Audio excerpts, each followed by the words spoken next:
আমাদের মুখ্যমন্ত্রী শুভেন্দু অধিকারী মহাশয় এক প্রেস কনফারেন্সে জানিয়েছিলেন যে অন্নপূর্ণা ভাণ্ডার কিংবা অন্নপূর্ণা যোজনায় প্রতি মাসে ৩,০০০ টাকা পেতে হলে অবশ্যই ফর্ম ফিল আপ করতে হবে এবং তিনি সেই ফর্ম গতরাতে লঞ্চ করেছেন। ফর্মটি লঞ্চ হওয়ার পর দেখা গেল ফর্মটি একটি কিংবা দুটি ফর্ম নয়, মোট ১২টি ফর্ম। কিন্তু কিছুক্ষণ আগেই সেই ১২টি ফর্ম বদলে করা হলো ১৩টি ফর্ম, অর্থাৎ একটা বেশি ফর্ম কিন্তু অ্যাড করা হয়েছে। তো প্রশ্নটা হচ্ছে, এই ফর্মগুলো ডাউনলোড করবেন কী করে এবং তাহলে এই ১৩টির ফর্ম ফিল আপ করবেন বা কী করে, সমস্ত কিছু তথ্য আপনার সামনে তুলে ধরবো।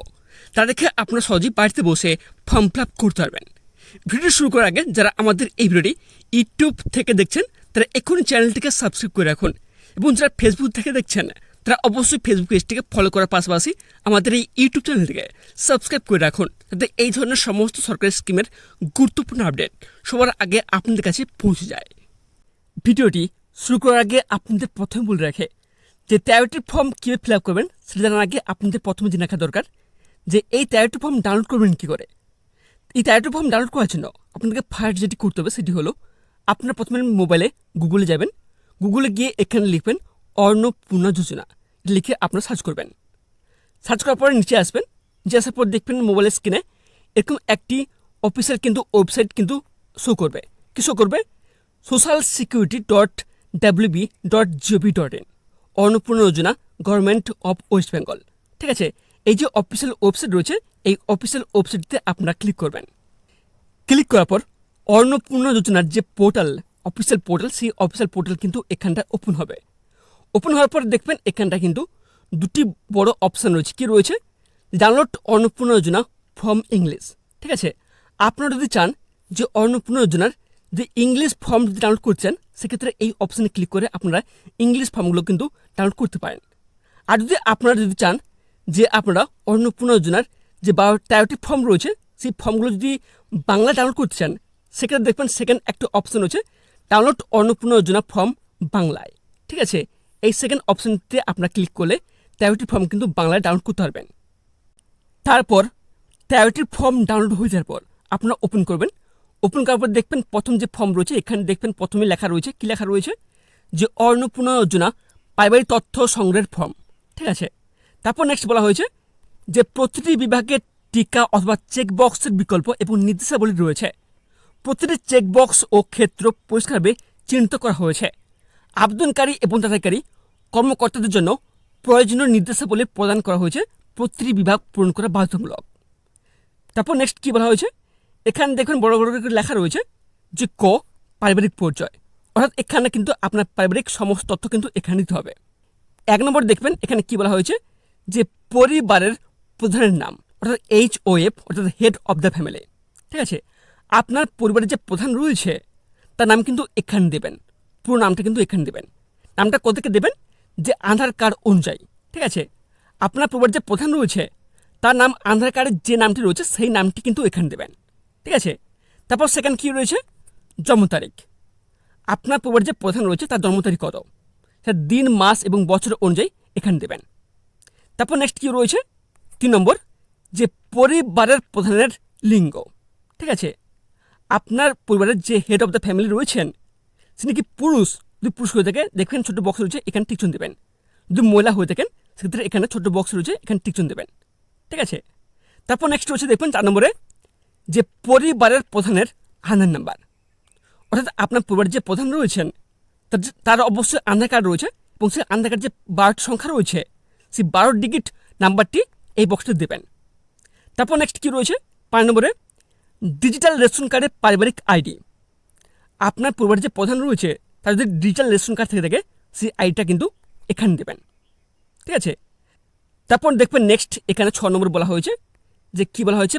পরিবারের সদস্য সংখ্যা কত, অর্থাৎ আপনার পরিবারের যে প্রধান রয়েছে ওনাকে নিয়ে মোট কজন রয়েছেন আপনার পরিবারে সেই সদস্য সংখ্যা কিন্তু এখানে দেবেন। ধরুন আপনার পরিবারে মোট 10 জন রয়েছে, তো ঠিক আছে এখানে লিখবেন 10। ঠিক আছে, এখানে 10 লিখবেন, কিন্তু এখানটায় তালবস্য, ঠিক আছে, এরকম কিন্তু লিখবেন না। কেননা বলছি এখানে দেখবেন সাইড লেখা রয়েছে শুধুমাত্র সংখ্যায়। ঠিক আছে, আপনার পরিবারের সংখ্যা কত সেটা কিন্তু এখানে সংখ্যায় লিখবেন। বুঝতে পারলাম কিছু? তারপর দেখবেন ৭ নম্বরে বলা হয়েছে ঠিকানা। আপনার পরিবারের যে ঠিকানা রয়েছে সেই ঠিকানা, ফুল ঠিকানা কিন্তু এখানে দেবেন। ঠিক আছে, কোন ঠিকানা দেবেন? স্থায়ী ঠিকানা। বর্তমানে যে ঠিকানায় আপনারা বসবাস করেন সেই স্থায়ী ঠিকানা কিন্তু এখানে দেবেন। তারপর নেক্সট রয়েছে 8 নম্বর, যোগাযোগ নাম্বার। ঠিক আছে, এখানে কি বলা হয়েছে?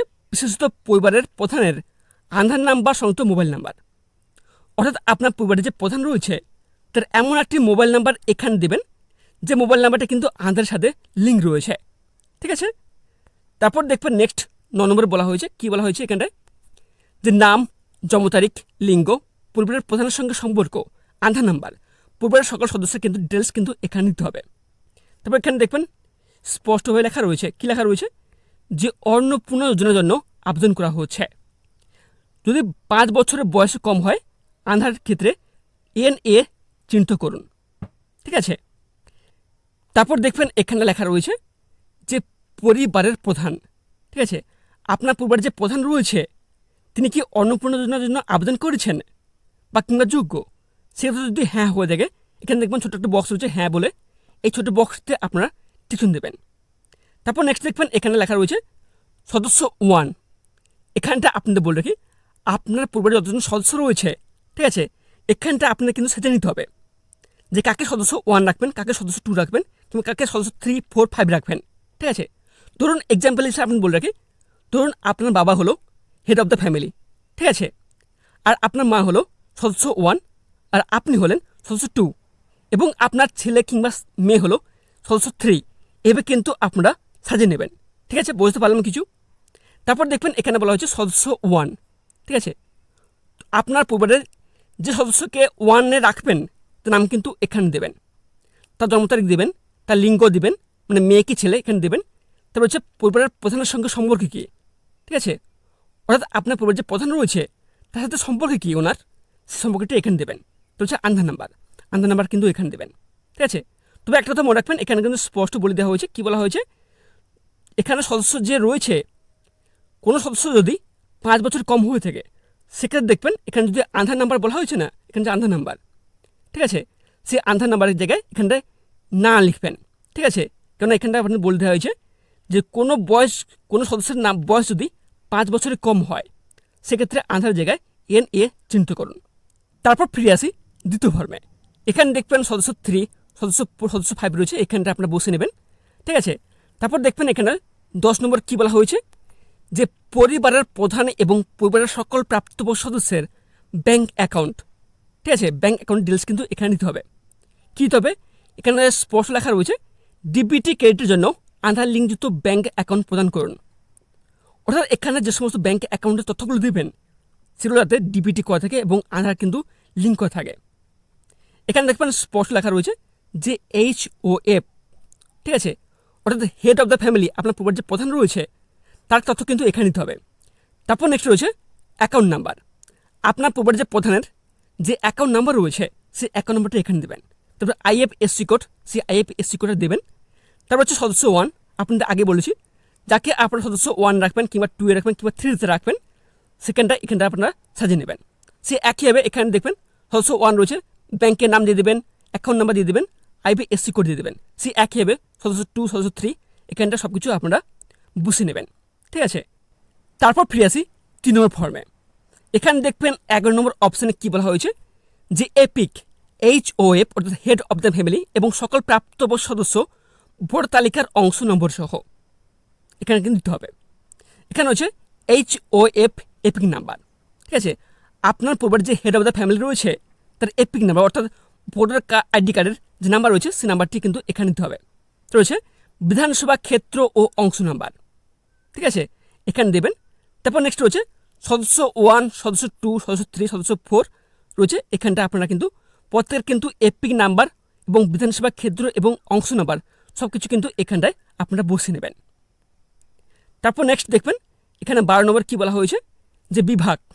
ঠিক আছে, সেক্ষেত্রে যদি অসংরক্ষিত হয়ে থাকে অর্থাৎ UR হয়ে থাকে, সেটা বক্সতে আপনি টিক দেবেন। যে অসংরক্ষিত আর্থিক বা দুর্বল শ্রেণী হয়ে থাকে অর্থাৎ UR EWS হয়ে থাকে, এই বক্সতে আপনি টিক দেবেন। তার রয়েছে SC অর্থাৎ তপশিলি জাতি যদি হয়ে থাকেন, এই বক্সতে আপনি টিক দেবেন। আর যদি তপশিলি উপজাতি অর্থাৎ ST হয়ে থাকেন, সেক্ষেত্রে এই বক্সতে আপনার টিক দেবেন।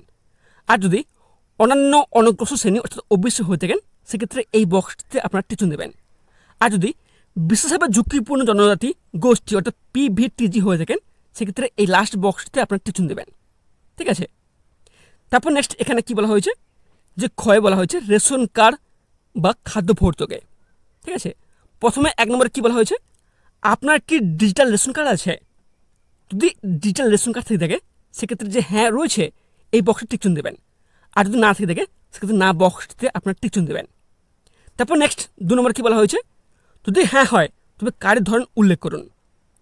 যদি আপনার ডিজিটাল রেশন কার্ড থেকে থাকে সেটা কোন ডিজিটাল রেশন কার্ড, সেটা কি AAOY? যদি AAOY হয়ে থাকে সেক্ষেত্রে আপনার এই বক্স টিকচুন দেবেন। যদি SPHS হয়ে থাকে তাহলে সেকেন্ড বক্সটা আপনি টিকচুন দেবেন। আর যদি RKSY2 হয়ে থাকে তাহলে এই বক্সটিতে আপনার টিচুন দেবেন। আর যদি PHS হয়ে থাকে তাহলে আপনার PHS অপশানে আপনার টিচুন দেবেন। আর যদি RKSY1 হয়ে থাকে তাহলে এই বক্সটিতে আপনি টিচুন দেবেন। আর যদি ভর্তুকিহীন হয়ে থাকে সেক্ষেত্রে এই বক্সটিতে আপনার টিচুন দেবেন। ঠিক আছে, তারপর 3 নম্বর কী বলা হয়েছে, যে পরিবারটি রেশন দোকান থেকে মাসে রেশন তুলছে কিনা। ঠিক আছে, আপনার যে পরিবার সে রেশন দোকান থেকে কি মাসে রেশন তুলছে না, যদি তুলে থাকে হ্যাঁ বক্সটিতে আপনি টিচুন দেবেন। আর না তুলে থাকে সেক্ষেত্রে না বক্সটিতে আপনারা টিচুন দেবেন।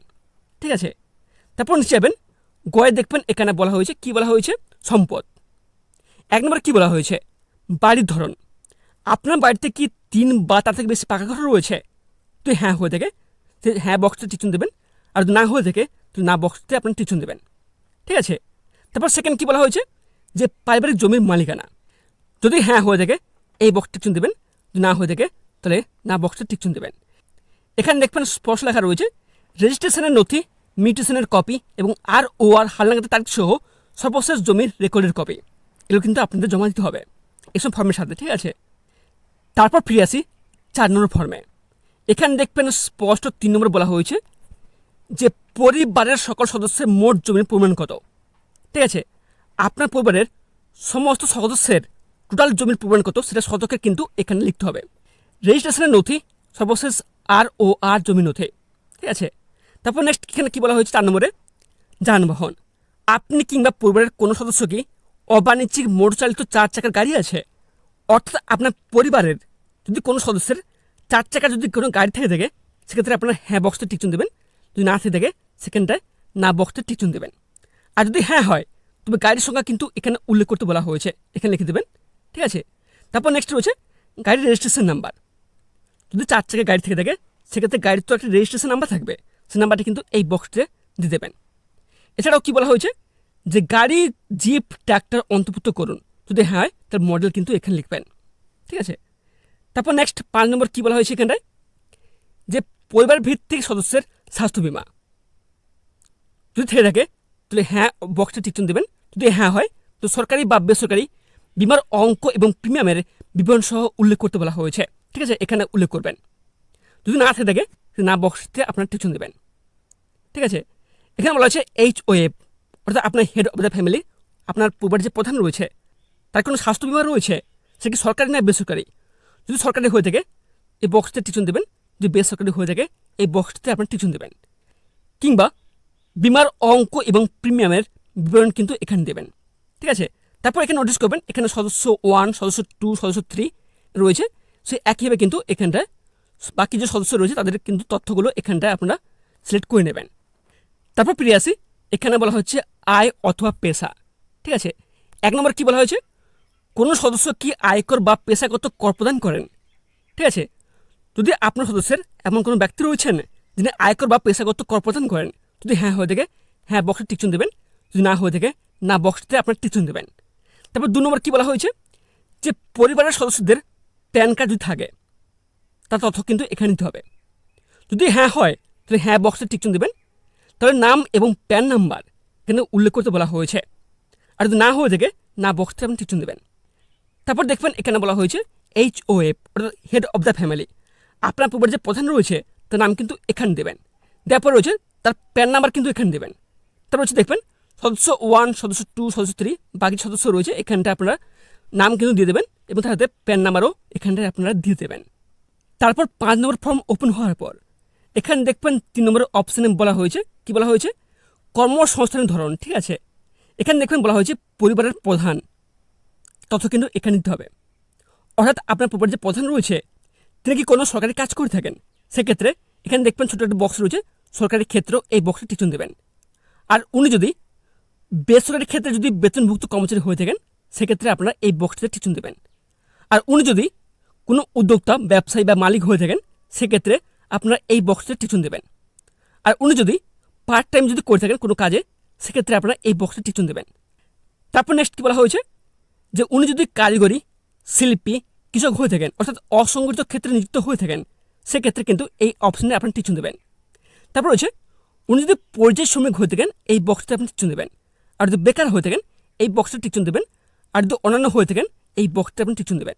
এবং দেখবেন পাশে কী বলা হয়েছে, সবচেয়ে উপযুক্ত ঘরের টিচুন দিন যদি থাকে প্রয়োজন নথি বা স্বঘোষণা জমা দিন।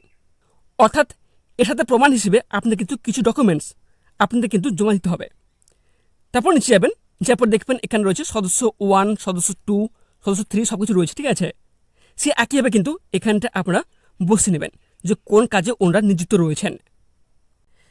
তারপর 6 নম্বর ফর্মে আসার পর এখানে দেখবেন যে এখানে 4 নম্বর অপশান কী বলা হয়েছে যে পরিবারের স্বীকৃত প্রাপ্তবয়স্ক সদস্যের সংখ্যা এবং পরিবারের অস্বীকৃত প্রাপ্তবয়স্ক সদস্যের সংখ্যা কত, এখানে সমস্ত ডিটেলস কিন্তু দিতে হবে।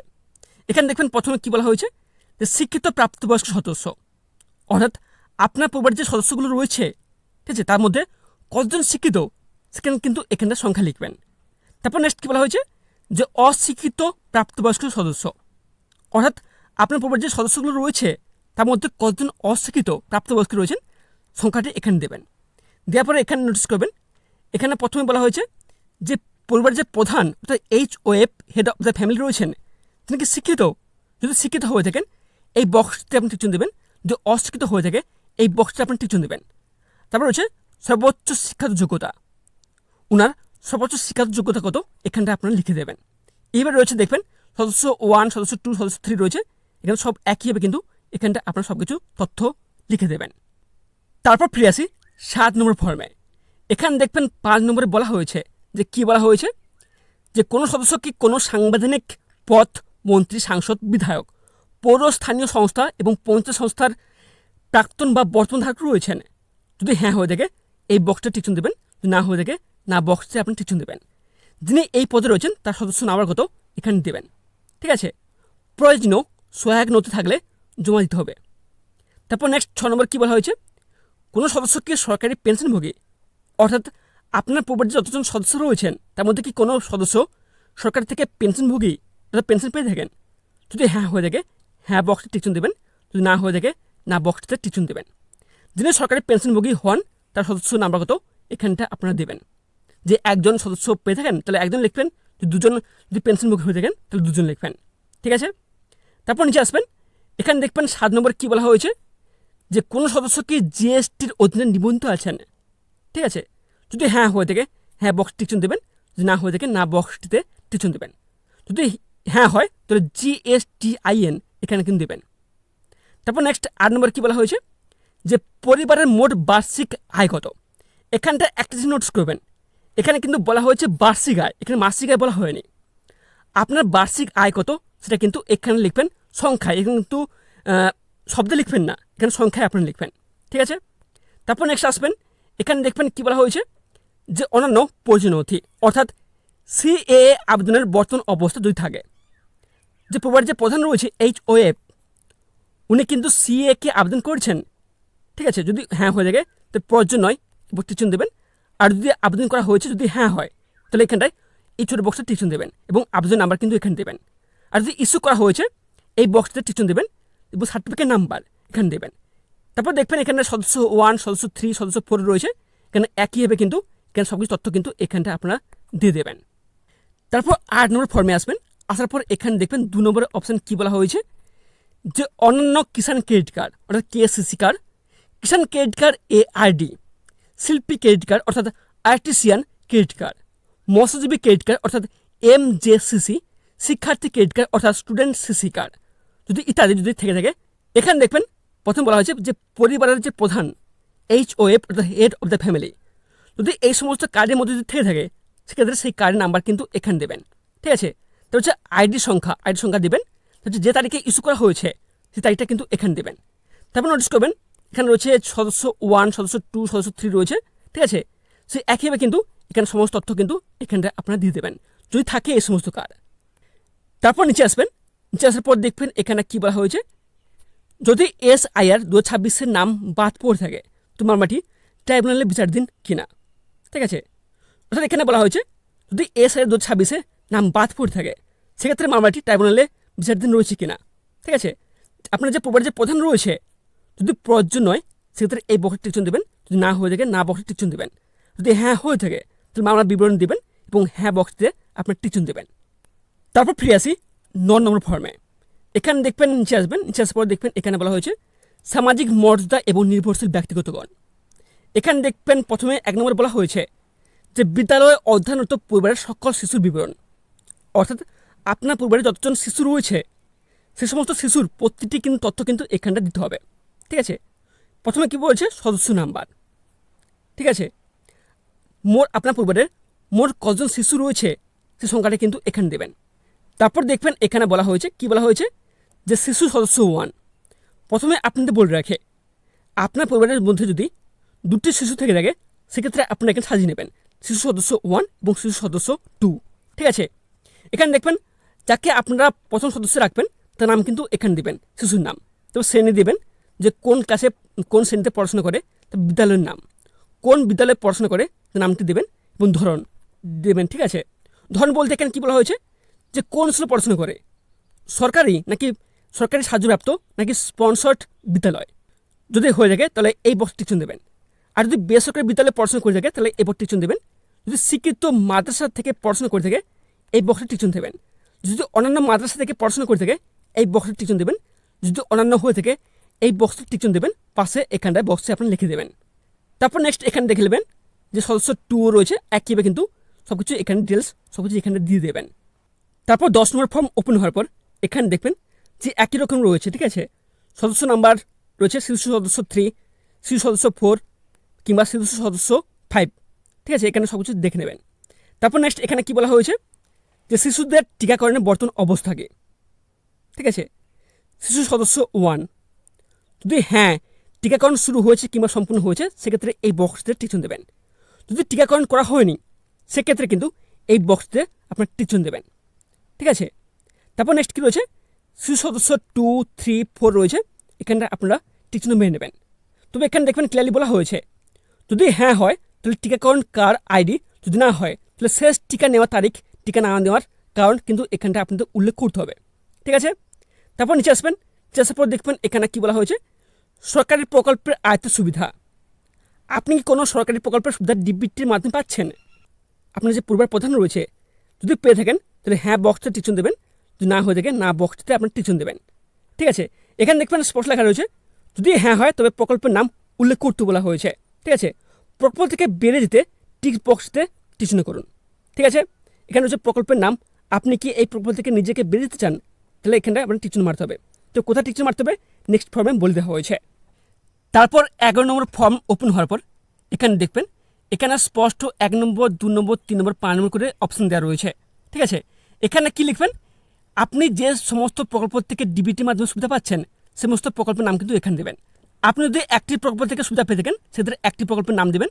যদি দুটি প্রকল্পের থেকে সুবিধা পেয়ে থাকেন সেক্ষেত্রে দ্বিতীয় প্রকল্পের নাম কিন্তু দ্বিতীয় অপশন দেবেন, ঠিক আছে। তবে যদি আপনি চান যে প্রকল্প থেকে বেরিয়ে আসতে চান এখানে দেখবেন লেখা রয়েছে প্রত্যাহার করতে চান।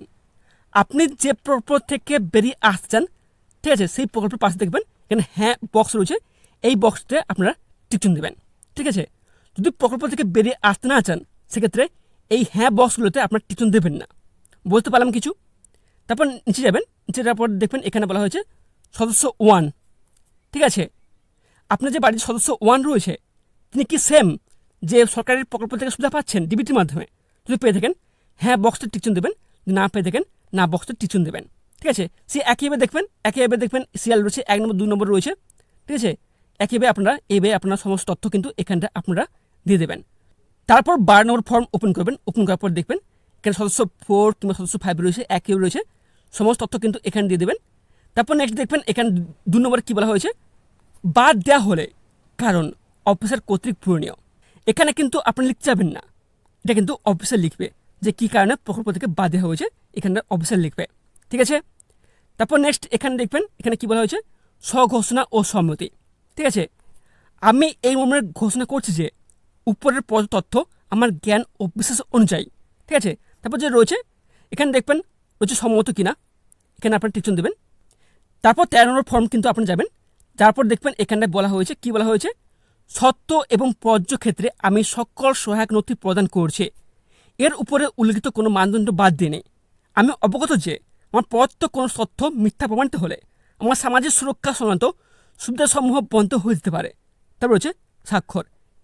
এখানটায় আপনারা কিন্তু সিগনেচার করবেন, অর্থাৎ নিজে পেন দিয়ে কিন্তু এখানটায় আপনার সিগনেচার করবেন। ঠিক আছে, তারপর নেক্সট এখানে দেখবেন বলা হয়েছে যে পরিবার বলতে এমন একদল ব্যক্তিকে বোঝায় যারা সাধারণত একসঙ্গে বসবাস করেন এবং একই রান্নাঘর থেকে খাবার গ্রহণ করে থাকেন। ঠিক আছে, মূলত এটাকে পরিবার বলা হয়ে থাকে। তারপর নেক্সট এখানে কী বলা হয়েছে, শুধুমাত্র সরকারি ব্যবহারের জন্য। এখানে যে তথ্যগুলো রয়েছে এগুলো কিন্তু আপনার ফর্ম ফিল আপ করবেন না, এগুলো কিন্তু যে অফিসার রয়েছে অফিসার কিন্তু এগুলো ফর্ম ফিল আপ করবে। ঠিক আছে, এগুলো কিন্তু আপনাদের কাজ নয়। তবে ফর্মটি ফিল আপ তো করলেন, ঠিক আছে, কিন্তু ফর্মটি কোথায় জমা দেবেন এই প্রশ্নটিও আপনাদের মনে জাগছে। তবে এখনও পর্যন্ত কিন্তু সরকার তরফ থেকে অফিসিয়ালি জানানো হয়নি যে কোথায় ফর্মটি জমা নেওয়া হবে। তবে যতটা সম্ভব আশা করা হচ্ছে ফর্মগুলো বিডিও অফিস না হয় পঞ্চায়েত অফিসে কিংবা ক্যাম্প করে জমা নেওয়া হতে পারে। এছাড়াও আরেকটি রাস্তা খোলা রয়েছে, সেটা সবার ক্ষেত্রে বেশ সুবিধা হবে। সেটি হলো বিডিও অফিস থেকে অথবা পঞ্চায়েত তরফ থেকে অফিসাররা প্রত্যেকের বাড়ি বাড়ি গিয়ে ফর্মগুলো চেক করে কালেক্ট করতে পারে। এর সাথে আপনি জেনে রাখে যারা লক্ষ্যের ভাণ্ডার পেতেন তাদেরকেও কিন্তু ফর্ম ফিল আপ করতে হবে, অর্থাৎ সবাইকে কিন্তু, কেউ যারা টাকা পেতেন যারা টাকা পেতেন না সবাইকে কিন্তু মিলে এই ফর্ম ফিল আপ করতে হবে। এটা কিন্তু বাধ্যতামূলক। ফর্ম পূরণের জন্য কিন্তু মোট 90 দিন অর্থাৎ 3 মাস সময় পাবেন। যতক্ষণ না আপনারা ফর্ম ফিল আপ করছেন ততক্ষণ পর্যন্ত 1,500 টাকা পাবেন। তা কিন্তু পুরোপুরি বন্ধ হচ্ছে না, ভুয়ো অ্যাকাউন্ট রুখতেই মূলত এই সিদ্ধান্ত নেওয়া হয়েছে। এছাড়াও অনেকে জানতে চেয়েছেন যে 3,000 টাকা কবে থেকে পাবেন। অত্যন্ত মুখ্যমন্ত্রী এটাই স্পষ্ট জানিয়েছেন, জুনের 3 তারিখ থেকেই যোগ্য ব্যক্তির অ্যাকাউন্টে 3,000 টাকা করে ক্রেডিট হওয়া শুরু হবে। তো আজকের মতো এখানে শেষ করছি। ভিডিওটি ভালো লাগলে একটি লাইক দিবেন এবং চ্যানেলটিকে সাবস্ক্রাইব করে পাশ থেকে বেল আইকনটি অন করে রাখবেন। দেখা হচ্ছে পরবর্তী ভিডিওটিতে। ধন্যবাদ।